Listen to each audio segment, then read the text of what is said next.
우리가 읽어가는 지금 이 마가복음 말씀은 예수님께서 계속 끈질기게 누군가의 도전 앞에 서는 말씀으로 그렇게 논쟁이 이어져 가고 있습니다.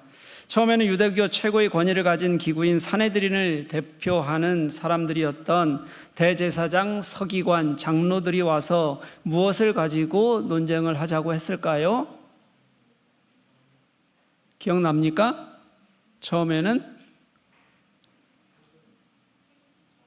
뭐라고요? 잘 안 들려서 지금. 세금 말고요, 그 전에요. 지금 온 사람들이 그렇죠. 무슨 능력으로 네 권위가 행하느냐. 다시 말하면 예수님이 행하시는 일의 권위. 여러분 다 알아야 되는 걸 가지고 지금. 그 다음에 이제 바리새인들과 헤롯 당이 와서 또 삼았던 문제가 뭐였어요? 예, 세금이죠. 가이사의 것을 가이사에게 드려야 하느냐 말아야 하느냐였어요. 그리고 오늘은 사두개인들이 찾아왔습니다. 그리고 예수님의 앞을 가로막습니다. 그리고 부활에 대한 논쟁으로 오늘 논쟁이 이어지고 있습니다. 이게 다 지금 같은 날 계속 이어지고 있는 일이에요, 여러분. 사두개인들은 기원전 10세기부터 전통적으로 이스라엘의 대제사장 혈통을 유지하면서 이어져 왔던 가문이었어요. 그러니까 당연하게 그들은 유대 최고의 권위를 갖고 있었던 그런 집단이었습니다. 유명한 신학자 겸 주석가였던 크랜필드라는 사람은 이 사두개인들에 대해서 기록을 이렇게 남겼습니다. 한번 들어보십시오. 사두개인들은 귀족 땅으로서 예루살렘의 대제사장 가문들로 구성되어 있었다. 그들은 부유했으며 세속적이었다. 법을 집행할 때 그들의 교만과 완고함은 악명 높았다. 그들은 교리적으로는 보수적이었으며 바리새적 혁신이라고 생각하는 모든 것들을 거부했다. 자신들의 주요 관심사는 교리적 순결이 아니라 자신들의 특권을 유지하는 것이었다라고 기록했습니다. 이런 사두개인들은 구약 성경 중에서 모세오경만을 참 하나님의 말씀으로 권위로 인정을 했는데요. 그 이유는 너무 간단합니다. 모세오경이 율법 중심의 내용인 건 여러분 알고 계시잖아요, 그렇죠? 그러다 보니까 모세오경은 제사장들의 권위를 확인시켜 주는 것이었는데 반해서 그 이후에 쓰여진 역사서나 선지서들은 제사장의 아주 정말 바닥까지 가는 타락의 모습들을 다루고 있기 때문에 자기들의 권위를 유지하는데 방해가 되었기 때문에 모세오경만 믿은 겁니다. 그리고 모세오경에는 부활에 대한 기록이 없다는 이유로 부활도 믿지 않았고, 그래서 오늘은 부활 문제를 가지고 예수님께 싸움을 걸어온 겁니다. 제가 여러분께 지금 강의를 해나가면서 계속 예수님께 싸움을 걸어왔던 사람들은 처음에는 자기들이 이길 거라고 생각했을까요? 질 거라고 생각했을까요? 뭐라 그랬어요? 질 수 없는 싸움처럼 함정을 파고 오는 것들이었잖아요, 그렇죠? 이 사람들처럼 이 사두개인들도 분명히 자신들이 이 논쟁에서 이길 것이라는 그런 자신감이 있었습니다. 예수님은 이미 8장, 9장, 10장에서 한 번씩 3번이나 예루살렘으로 올라가는 길에 자신이 죽고 다시 3일 만에 살아나실 것에 대해서, 부활에 대해서 언급하셨고요, 가르치셨고요. 예수님이 보여주신 기적 사건에는 죽은 사람을 살리시는 그런 기적도 포함되어 있었어요. 이걸 알고 있었던 사두개인들은 교묘한 질문으로 빠져나갈 수 없도록, 여기도 마찬가지죠. 그렇게 질문을 해서 예수를 공경에 빠뜨리고 싶었던 겁니다. 그 질문이 이런 거였어요. 여러분, 이 질문을 가지고 있는 우리가 법을 수혼법 또는 형사취수법이라고 부릅니다. 수혼법은 형수와 결혼하다라는 뜻이고요, 형사취수법은 죽은 형제의 철을 취하다, 이런 법이에요. 이게 어디에 나오냐면 신명기 25장 5절에서부터 10절까지에 나오는 말씀을 근거하는 겁니다. 내용은 이래요, 여러분. 잘 들어보세요. 형제들이 있는데 그 형제 중에 한 사람이 결혼을 하고 나서 아들을 낳지 못하고 형제가 죽었어요. 그러면 그 죽은 자의 누구만 남게 돼요? 아내만 남게 되겠죠.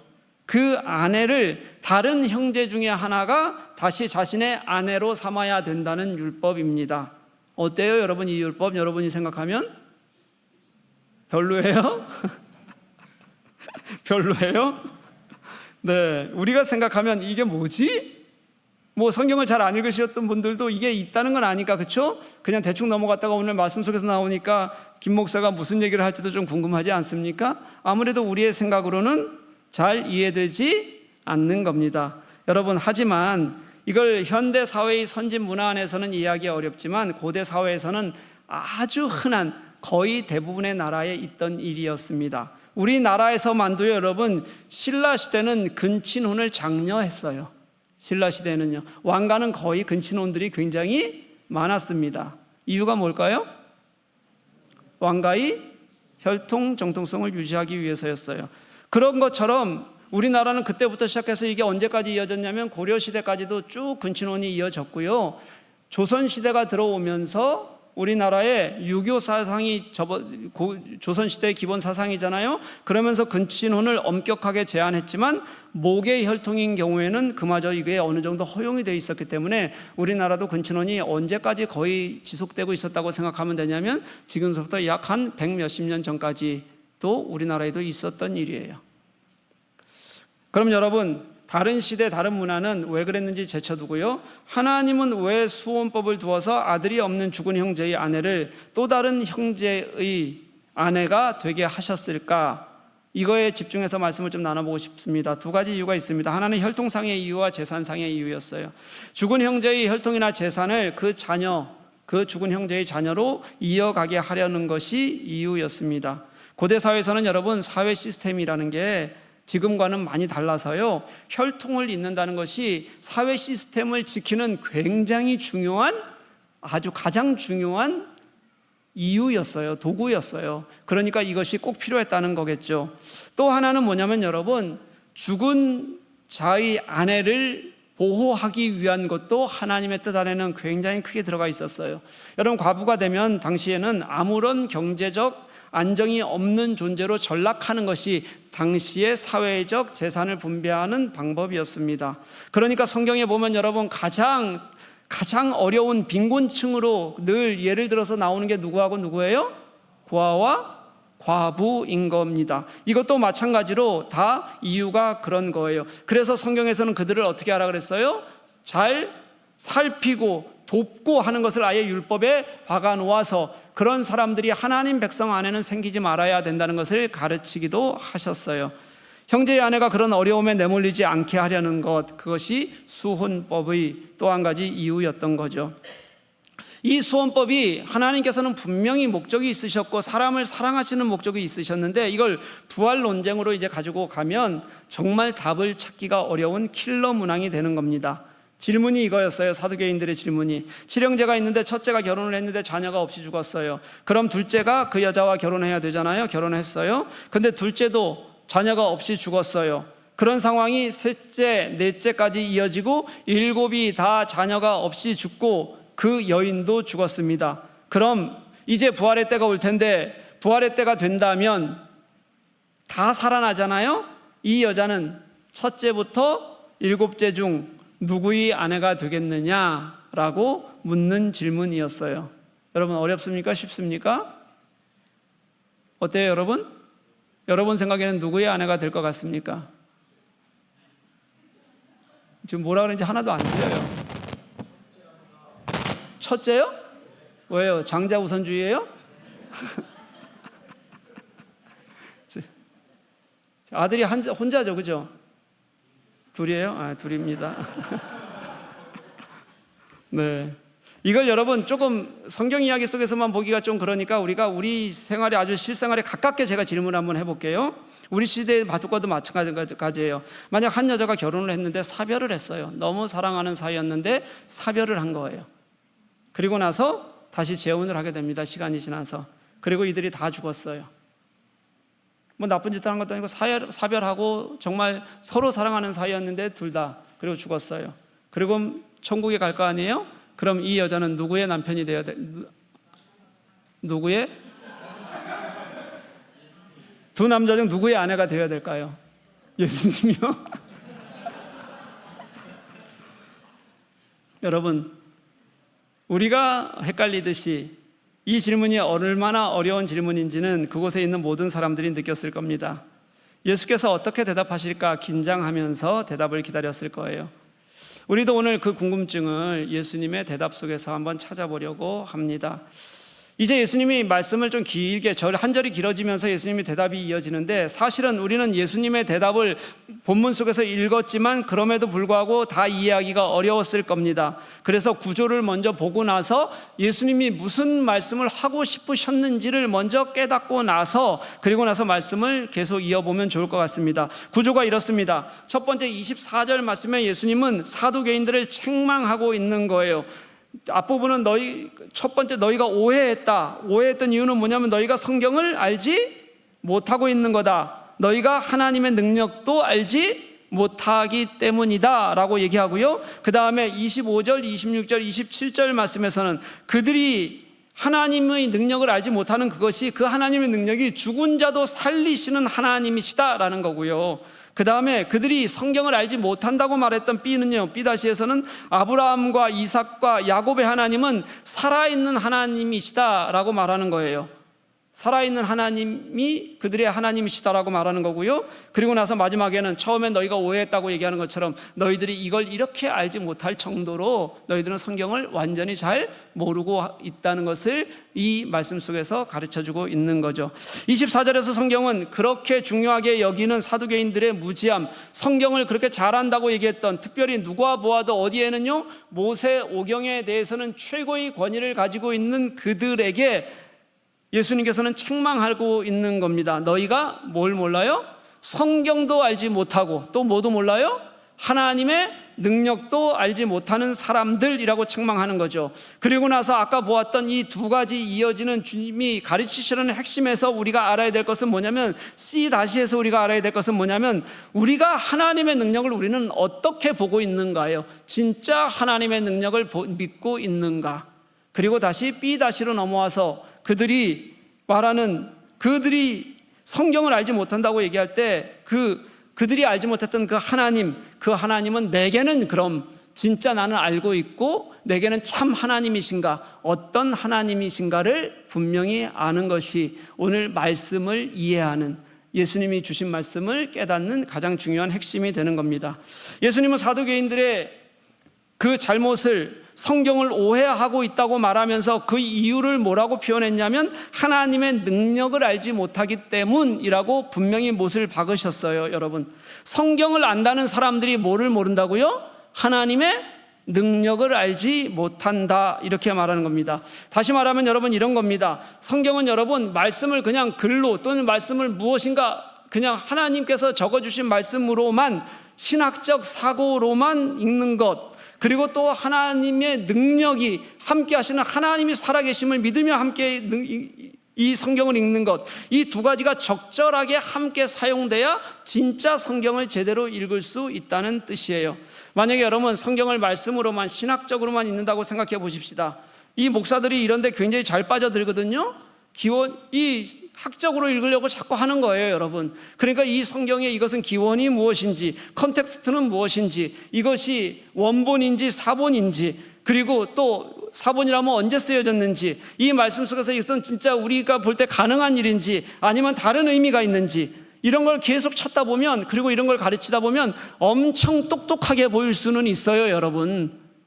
그렇지만 그런 사람들은 하나님이 이 땅과 만물의 창조주시고 주인이시라는 것은 잃어버리게 될 가능성이 커요. 목사 중에 이런 사람들이 굉장히 많아요.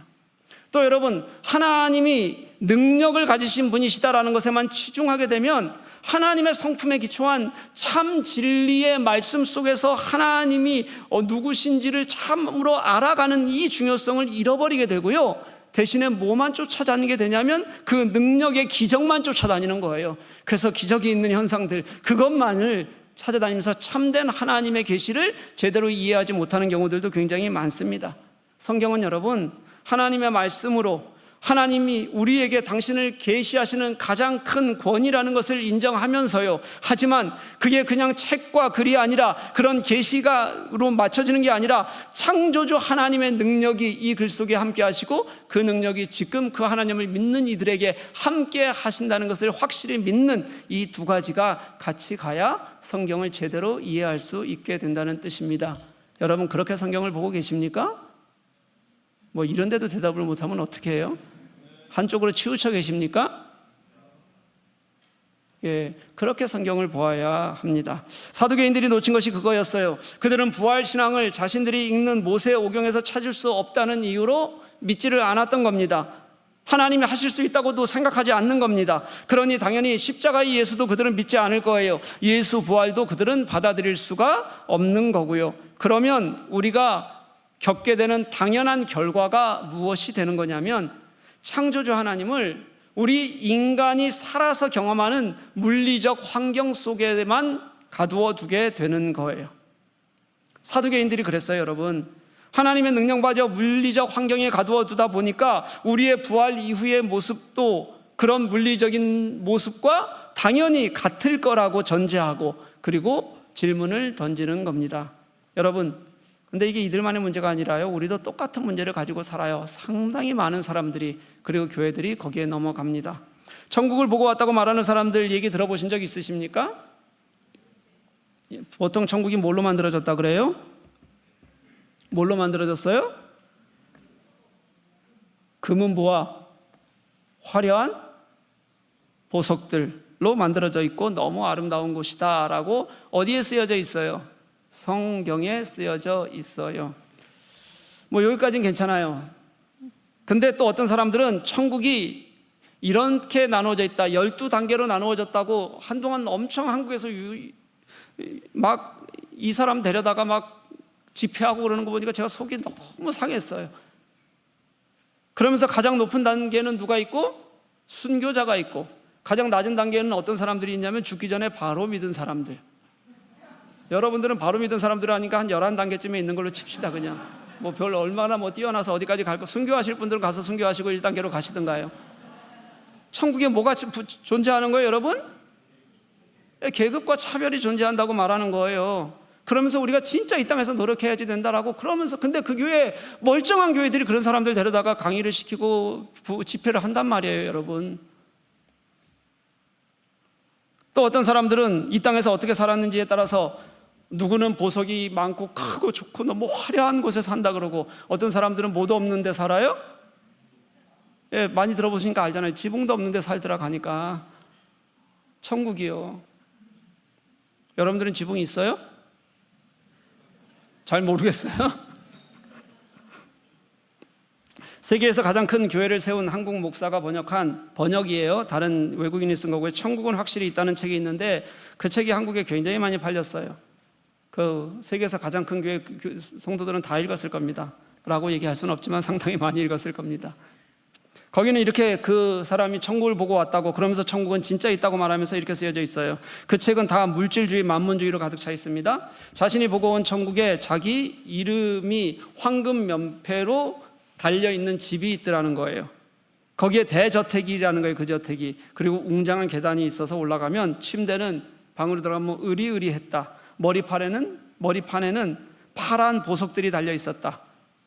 욕조는 은으로 되어 있었고 갖가지 진귀한 보석들이 만들어져 있었다. 다이닝룸인지 옷 갈아입는데 뭐라 그래요, 여러분? 드레스룸인지 알지 못하지만 너무 화려하고 좋았다. 다 이런 식이에요, 여러분. 지금 우리가 살고 있는 물리적 환경, 물질주의, 만몬주의, 그것을 아주 최고로 가장 좋은 곳으로 만들어서 그냥 천국에다 득 던져놓으면 그게 뭐가 되는 거예요? 하늘에 던져놓으면 그게 뭐가 되는 거예요? 천국이라고 말하고 있는 거죠. 그러면서 그곳이 다 그런 사람들이 사는 것이 아니라, 성경은 분명히 그렇게 말하지 않았는데도 불구하고 보고 온 사람들은 누구는 화려하고 좋은 집에서 살고 있고 누구는 어떤 집에서 산다? 지붕도 없는 집에서 사는 차별이 존재하는 곳이라고 그렇게 설명하고 있어요. 사랑하는 교회 여러분, 그런 천국 가고 싶습니까? 그래도 내게 가장 좋다면 가고 싶지 않아요? 그러면 가고 싶어요. 내게 가장 좋다면? 예수께서 우리를 위해 죽기까지 사랑하셔서 부르신 영원한 새 나라, 만드신 영원한 새 나라가 정말 그런 곳이 맞을까요? 주님은 그렇게 말씀하신 적이 없으십니다. 오늘 말씀에 이렇게 말씀하셨어요. 사람이 죽은 자 가운데서 살아날 때에는 장가도 아니 가고 시집도 아니 가고 하늘에 있는 천사들과 같으리라 말씀하셨어요. 이 하늘에 있는 천사들과 같다는 것은 천사가 되어진다는 뜻이 아니라, 천사가 영적 존재잖아요, 그렇죠? 그것처럼 우리의 물리적 결혼이라는 것이 없는 나라라는 의미로 그렇게 설명하고 있는 겁니다. 그것은 우리의 물리적 세상이 아니라는 겁니다. 하나님의 영적 세상이라는 것을 분명히 가르쳐주고 계시는 거예요. 부활 생명을 이 땅에서의 삶과 비교하지 말라는 뜻이기도 합니다. 부활은 지금 우리 이 땅의 물리적인 삶의 연속이 아니라 한 번도 경험하지 못한 새로운 차원의 하나님 나라인 것을 너희들 기억하라고 말씀하고 있는 겁니다. 그게 어떤 나라인지는 사실은 성경 말씀만 가지고는 정확히 알기가 어렵습니다. 금은 모와 보석으로 만들어져 있다는 것은 정말 그렇게 만들어져 있다는 뜻이 아니라, 계시록에서 그렇게 말하는 것은 우리가 생각하기에 가장 화려하고 좋은 것, 이해할 수 있도록 그걸 비유를 설명하는 겁니다. 만약에 계시록에 있는 것들을 다 하나하나 정말로 물질적인 것으로 해석한다면 예수님은 뭐가 된다 그랬어요? 제가? 뭐가 된다 그랬어요, 여러분? 괴물이요. 그것도 이렇게 변했다 저렇게 변했다 변하는 괴물. 예수님을 얼마나 이상하게 우리의 지금 상식으로는 그려놓고 있는지 한번 보십시오. 그런데 그거는 그렇지 않은데, 다른 것들은 천국은 꼭 이래야 된다고 생각하는 게 지금 우리들의 모습이라는 거예요. 그게 어떤 나라인지는 잘 알 수 없지만, 우리의 욕망이나 물리적인 삶이 아닌 하나님의 성품을 따라서 이 땅에 우리가 지금 살아가는 모습과는 절대 비교할 수 없이 더 하나님과 친밀하고, 그 하나님과 더 신뢰가 있고, 더 깊이 서로를 이해하고 서로를 사랑하면서 사는 그런 참된 소망의 나라일 것은 우리가 말씀 속에서 알 수 있어요. 이 땅 안에서 우리의 죄성은 사라지고 하나님의 거룩을 함께 사는 나라, 하나님이 만드신 모든 생명들이 함께 기쁨을 노래하며 사는 나라여야 한다는 것도 분명히 우리는 성경 속에서 알 수 있습니다. 그래서 우리는 그 나라를 소망하는 것이고, 우리가 그 나라에서의 새 삶을 위한 부활을 우리의 신앙으로 가지고 살아가고 있는 겁니다. 예수님은 그 부활 소망을 다시 이 땅 우리가 살아가고 있는 곳으로, 우리의 삶의 자리에서 다시 또 설명해 주고 계십니다. 예수님은 모세오경을 잘 안다고 하는 사두개인들을 향해서 모세오경 중에 한 권인 출애굽기 말씀, 출애굽기 3장 6절 말씀을 꺼내서 그들의 기득권과 위선을 책망하셨어요.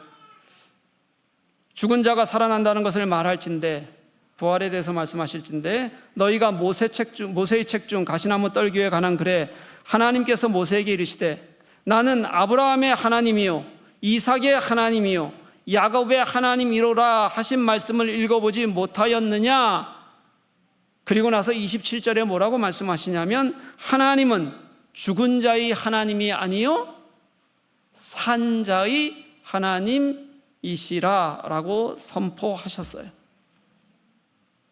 하나님이 이스라엘 백성을 애굽에서 구원해 내시기 위해서 모세를 처음 부르실 때 하셨던 말씀이에요. 나는 아브라함의 하나님이다, 이삭의 하나님이다, 야곱의 하나님이다. 아브라함도 이삭도 야곱도 하나님 안에서 살아있다는 뜻입니다. 하나님은 당신을 사랑하는 자들에게 언제나 현존하시는 하나님이시라는 뜻이기도 합니다. 모세에게 말씀하시는 하나님은 지금 살아계신 하나님이신 것처럼 아브라함도 이삭도 야곱도 지금 살아계신 하나님과 함께 하고 계신다는 의미입니다. 그래서 예수님은 이렇게 선언하는 겁니다. 하나님은 죽은 자의 하나님이 아니라 산 자의 하나님이시다. 믿으십니까? 여러분, 하나님께서 부르신 모든 생명은 죽지 않아요. 우리가 이 땅의 육신으로부터, 우리는 육신의 장막은 벗어버린다고 할지라도 하나님 안에서 살아가는 영적 생명을 우리가 죽지 않고 살아갑니다. 육신은 흙으로부터 왔으니 흙으로 돌아가지만 우리의 영적 생명은 하나님의 숨으로부터 왔기 때문에 그 하나님의 숨, 살아있는 하나님과 영원히 함께 하는 것이라고 우리들에게 가르쳐주고 있어요. 이게 여러분 우리에게 주시는 부활신앙입니다. 그런데 여러분, 너무도 안타깝게도 우리 신자들조차 이 부활신앙을 그저 이론처럼 그렇게 여기고 있거나, 아니면 죽음 이후에 내가 맞닥뜨릴 세상에 대한, 알지 못하는 세상에 대한 두려움 때문에 그저 이것을 믿는 사람들이 너무, 우리 신자들 중에도 너무 많다는 거예요. 내가 예수를 믿었으니 영원한 생명을 얻었다는 것을 주문해오듯이, 그래 나는 구원받을 거야, 나는 영원한 생명이 있어, 그러면서 주문해오듯이 자기 확신으로 만들어가는 경우도 있어요, 여러분. 그런데 사랑하는 여러분, 우리의 부활 소망은 우리가 그저 내세의 불안을 이기기 위해서 그렇게 가지고 있는 심리적 이유가, 그게 근거가 아니에요, 여러분. 지금도 살아계시고 오늘도 우리를 살게 하시는 하나님의, 그 하나님이 이 땅을 창조하셨던 창조의 능력과 그 하나님이 우리를 구원하시는 그 구원에 대한 믿음, 이것에서 시작하는 것이 부활신앙이라는 것을 믿어야 한다는 겁니다. 모든 피조물의 창조주 되시고 우리 생명의 주인이신 하나님께서 우리에게 처음으로 당신의 숨을 주시면서 당신의 영적 생명체로 만드셨던 것처럼, 당신이 주신 영으로 살아가는 사람들, 그 생명은 영원히 하나님께서 우리를 지키실 것이라고 믿는 믿음이 우리의 부활신앙이어야 한다는 겁니다. 그 하나님이 지금도 살아계셔서 우리는 이 땅에서도 소망을 가지고 살아갈 수 있는 것입니다. 그 하나님이 우리를 여전히 온전히 둘러싸고 있어서 우리는 그 하나님의 보호가 무엇인지 느끼고 살아가는 겁니다. 우리는 그 하나님을 매 순간 경험하면서 그렇게 살아가야 우리는 그 사람들을, 주님을 진짜 알고 따르는 신자라고 부르는 겁니다. 지금 이곳에 살아계신 하나님이 죽음 이후에도 같은 생명으로 다시 살게 하시는 하나님이신 것을 소망하면서 내가 이 땅을 살아가는 것, 하나님과 함께 살아가는 것이 신자의 삶이고요, 그것이 나는 죽은 자의 하나님이 아니라 산 자의 하나님, 지금 이 자리에 계신 하나님이라고, 그리고 너희들이 이 신앙을 부활신앙으로 믿고 살아가는 것이어야 한다고 가르치시는 것이 예수께서 오늘 우리들에게 가르치시는 말씀의 핵심입니다. 백규환 선생이 쓴 시를 황석영 선생이 노랫말로 바꾼 시가 있어요. 대한민국 민주화 운동의 상징처럼 불리는 임을 위한 행진곡입니다. 가사가 이렇습니다. 사랑도 명예도 이름도 남김없이 한평생 나가자던 뜨거운 맹세, 동지는 간대 없고 깃발만 나부껴 새 날이 올 때까지 흔들리지 말자. 세월은 흘러가도 산천은 안다. 깨어나서 외치는 뜨거운 함성, 앞서서 나가니 산자여 따르라. 앞서서 나가니 산자여 따르라. 이 시가 꾸는 꿈이 그거였어요. 새로운 날을 위해서 모두가 함께 그 날을 소망해야 하고, 그 소망을 위해 먼저 간 자들이 그 걸었던 그 죽음의 길, 그것은 살아서 따라가는 사람들의 걸음으로 완성된다는 것을 말하고 있는 시입니다.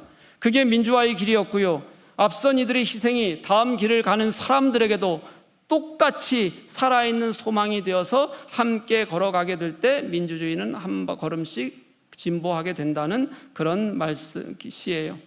저는 이 시를 갑자기 오늘 부활신앙을 보면서 떠올랐어요. 부활신앙도 그 마음과 비슷하다는 생각이 들었습니다. 여러분, 우리의 죽음이라는 건 정말 새롭게 하나님께서 우리들에게 허락하셨던 그 소망을 가지고 살아가는 사람들이, 그 소망의 끝에서 내가 이제는 그것을 정말 우리의 삶으로 살 수 있다고 그렇게 우리가 고백하는 것, 그게 우리의 죽음이라고 성경은 말씀하고 있어요. 그래서 게다가 우리가 가지고 있는 이 소망은 우리가 서로 먼저 걷고 따라갔던 이 사람들이 걸었던 길이 아니라, 그 정도에 그치는 것이 아니라 하나님이 우리의 보증이 되셔서, 그 하나님이 우리의 길이 되셔서, 그 하나님의 능력이, 그리고 하나님의 계획이 우리를 영으로 만드신 그 하나님이 그 소망의 참된 주인 되셔서 우리를 걷게 하시니, 그 하나님을 우리가 소망하는 것, 그러니 이 땅에서 우리가 이 땅을 그저 살아가는 것에 급급한 것이 아니라 이 땅에서 하나님을 살아가는 것뿐일 뿐만 아니라 영원히 함께하는 새 나라를 내가 이미 우리 먼저 걸었던 믿음의 선조들과 함께 소망하며 걸어가는 것, 이것이 하늘을 이 땅에서 소망하며 살아가는 길이어야 한다고 그렇게 저는 믿어지고 고백됐어요. 사랑하는 교우 여러분, 하나님은 저 멀리 계신 하나님이 아니십니다. 믿으십니까? 하나님은 죽은 자의 하나님이 아니십니다. 우리 영혼의 주인이셔서 모세를 만나주시고 역사를 세우셨던 것처럼 지금 이곳에도 살아계셔서 산자의 하나님이 되셔서 여기 우리 신자들의 지금 나의 하나님이 되셔서 우리 안에 역사하고 계시는 분이 하나님이십니다. 그러니 사랑하는 여러분, 우리가 때로는 이 땅이 너무 힘들기도 하고, 때로는 너무 외롭기도 하고, 때로는 너무 아프기도 하고, 때로는 너무 고통스럽기도 해도, 그래도 지금 이곳에 하나님이 계시니 다시 일어서는 것, 그리고 그 하나님이 나의 영혼을 준비하고 계시고 그 하나님을 소망 삼아 살아갈 수 있다는 것이 우리의 부활신앙으로 살아가는 것, 이게 우리에게 주신 신앙의 힘이고 능력이 된다는 것을 믿으시는 저와 여러분 되기를 소망합니다. 우리는 이것을 놓치고 살아가는 사람들이 너무 많습니다. 예수를 믿고 살아가는 사람들조차 놓치고 살아갑니다. 그러니 정말 같은 시간을 사는데 어떤 이들은 절망 같은 시간을 믿는 사람들도 수없이 그렇게 살아가는 것은 지금 여기 계시는 하나님, 여기 계시는 하나님이 나의 모든 육신의 장막을 벗어도 그래도 나와 함께 하시는 그런 부활의 하나님이신 것을 우리가 제대로 깨닫지 못하기 때문입니다. 고난과 아픔, 큰 절망이 있을 수 있겠죠. 그렇지만 사랑하는 여러분, 우리 이제 하나님의 능력이 우리의 능력이 되는 것을 믿고 그 능력에 사로잡혀 살 수 있기를 소망합니다. 그리고 내가 가진 고난과 아픔이, 절망이 내가 다시 일어나 오늘 이 땅을 같이 살게 하시는 산자의 하나님 되시는 그 하나님의 능력으로 승리하며 그렇게 노래하며 살아가는 저와 여러분 될 수 있기를 주님의 이름으로 간절히 축복합니다.